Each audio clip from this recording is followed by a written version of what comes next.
Alors, à La Réunion, il y a 2700 planteurs de canne qui produisent à La Réunion. Et sur combien d'hectares est cultivée la canne? Alors, au dernier recensement, on est à 22 000 hectares de terre pour la canne, pour une production moyenne d'1 550 000 tonnes de canne et pour une production de sucre aux alentours de 200 000 tonnes de sucre. Donc là, concrètement, que demandent les planteurs? Alors, les planteurs, en vue de la flambée du coût des matières premières, notamment les fertilisants.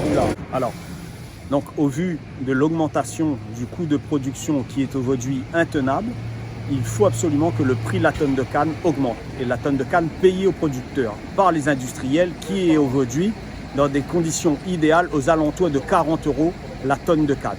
Donc ce prix est en place depuis 40 ans. Et depuis 40 ans, on a subi une inflation telle qu'aujourd'hui que les agriculteurs, les planteurs de canne ne peuvent plus tenir. Donc il faut absolument une revalorisation du prix d'achat par les industriels. Et concernant la biomasse et la mélasse, le coût du coup, ce serait combien?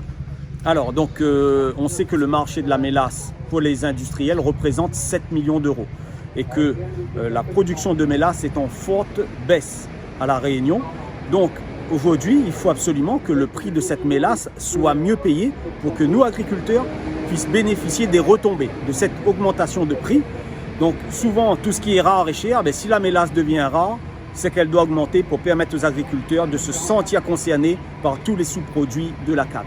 Et donc là, en fait, pour résumer, pour que la négociation aboutisse, l'accord devrait se faire sur combien en fait? Alors, l'enveloppe idéale qui serait sollicitée pour les agriculteurs, elle est de 20 millions. Comme au début, on n'a pas bougé la virgule, donc il nous faut 20 millions de plus pour assurer une continuité dans les revenus des agriculteurs.